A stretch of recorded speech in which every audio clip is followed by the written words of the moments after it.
மாதம்பட்டி ரங்கராஜ் அவரோட முதல் மனைவி ஸ்ருதியை டிவோர்ஸ் பண்ணாம அவரோட காஸ்டியூம் டிசைனர் ஜாய் கிறிசல்டாவை கல்யாணம் பண்ண விஷயம் பலருக்கும் தெரிஞ்சிருக்க வாய்ப்பு இருக்கு. இந்த நிலையில ஜாய் கிறிசல்டா ரீசெண்டா மாதம்பட்டி ரங்கராஜ் என்ன கல்யாணம் பண்ணி கர்ப்பமாக்கி ஏமாத்திட்டாரு அப்படின்னு சொல்லி கமிஷனர் ஆபீஸ்ல கம்ப்ளைண்ட் பண்ணியிருந்தாங்க. என்ன கம்ப்ளைண்ட் கொடுத்திருந்தாங்க அப்படின்னா, மாதம்பட்டி ரங்கராஜ் அவரோட முதல் மனைவி ஸ்ருதியை டுஜிஸ்னல் செப்பரேட்ல இருக்கிறதா சொல்லி என்னை நம்ப வச்சு கல்யாணம் பண்ணி 2 வருஷம் நாங்கள் ஒன்னா தான் இருந்தோம். இப்போ நான் 7 மாசம் பிரெக்னண்டா இருக்கேன். இந்த நிலைமையில என்னை ஏமாத்திட்டு போயிட்டாரு. அவர்கிட்ட பேசுறதுக்காக நான் குக்கு வித்து கோமாளி செட்டுக்கு போயிருந்தேன். அப்ப என்னை அடிச்சுட்டாரு.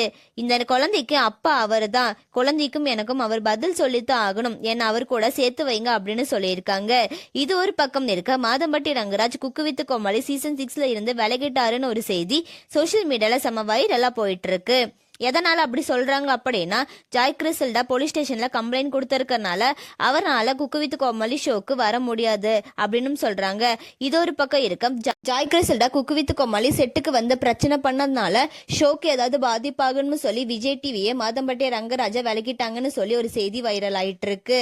இது ஒரு பக்கம் இருக்க, மாதம்பட்டி ரங்கராஜ் அவரோட இன்ஸ்டாகிராம்ல ஒரு போஸ்ட் போட்டு அதுல கேப்ஷன்ல என்ன சொல்லியிருக்காரு அப்படின்னா, குவித்து கோமாளி சீசன் 6 தூண்கள். இந்த நிகழ்ச்சி பார்வையாளர்களுக்கு மட்டுமல்ல, எனக்கும் மிகவும் சிறப்பானது. ஆம், நான் ஒரு நீதிபதியாக இருக்கலாம், ஆனால் அவர்கள் என்னை ஒருபோதும் மதிப்பிடுவதில்லை.